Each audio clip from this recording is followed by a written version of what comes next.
Upper primary চাকরি প্রার্থীদের জন্য এই মুহূর্তের সবচেয়ে বড় আপডেট। রাজ্যে নতুন করে উচ্চ প্রাথমিক টেট পরীক্ষা নেওয়ার তোড়জোড় শুরু করে দিল স্কুল সার্ভিস কমিশন। কলকাতা হাইকোর্টের নির্দেশ ছিল আগামী 2026 মার্চ মাসের আগেই স্কুল সার্ভিস কমিশনকে উচ্চ প্রাথমিক টেট পরীক্ষা নিতে হবে। আর ইতিমধ্যেই স্কুল সার্ভিস কমিশনের তরফ থেকে আদালতে হলফনামা জমা দেওয়া হয়েছে এবং জানানো হয়েছে যে মার্চের আরও আগেই উচ্চ প্রাথমিক টেট পরীক্ষা নেওয়া হবে।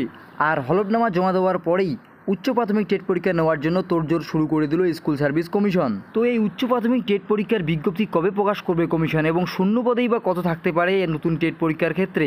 এছাড়াও এর আগের যে নিয়োগ প্রক্রিয়া সম্পন্ন হয়নি, তাহলে সেই নিয়োগ প্রক্রিয়াই বা কবে সম্পন্ন হবে, বিস্তারিত জানবো আমরা এই ভিডিওর মাধ্যমে।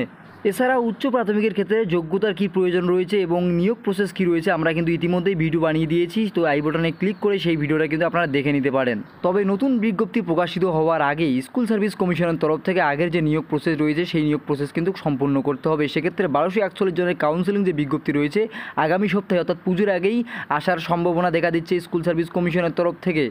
এবং তারপরেই পুজো ভ্যাকেশনের পরেই অক্টোবর মাসের নাগাদ উচ্চ প্রাথমিকে যে টেট পরীক্ষা রয়েছে সেই টেট পরীক্ষার বিজ্ঞপ্তি প্রকাশিত হবে, এমনটাই প্রস্তুতি নেওয়া হচ্ছে স্কুল সার্ভিস কমিশনের তরফ থেকে। তবে শূন্যপদ যে আমরা মনে করেছিলাম 21,000-এর মতো শূন্যপদ রয়েছে আপার প্রাইমারি ক্ষেত্রে, সেক্ষেত্রে দেখা যাচ্ছে যে গত যে রিক্রুটমেন্ট প্রসেস রয়েছে সেই প্রসেসের ক্ষেত্রে আবারও কিছু শূন্যপদ কিন্তু থেকে যাচ্ছে, অর্থাৎ সেই শূন্যপদও কিন্তু পরবর্তীতে ক্যারি ফরওয়ার্ড হয়ে যাবে পরবর্তী নিয়োগ প্রক্রিয়ার জন্য। সেক্ষেত্রে প্রায় 25,000-এর মতো শূন্যপদ থাকবে বলে আশা করা হচ্ছে। তবে স্কুল সার্ভিস কমিশনের তরফ থেকে আগামী অক্টোবর মাসে যে আপার টেট পরীক্ষার বিজ্ঞপ্তি প্রকাশ হওয়ার প্রস্তুতি নিচ্ছে, তাতে করে ডিসেম্বরের শেষ অথবা জানুয়ারি নাগাদ কিন্তু নতুন টেট পরীক্ষা অনুষ্ঠিত হতে যাচ্ছে। কাজেই আপার প্রাইমারি চাকরি প্রার্থীদের জন্য অবশ্যই বড় আপডেট। তো ভিডিওটি ইনফরমেটিভ মনে হলে অবশ্যই লাইক করে দেবেন এবং শেয়ার করে প্রত্যেকে জানিয়ে দেবেন এবং কোনো প্রশ্ন থাকলে অবশ্যই কমেন্ট সেকশনে কমেন্ট করে জানাবেন। ধন্যবাদ।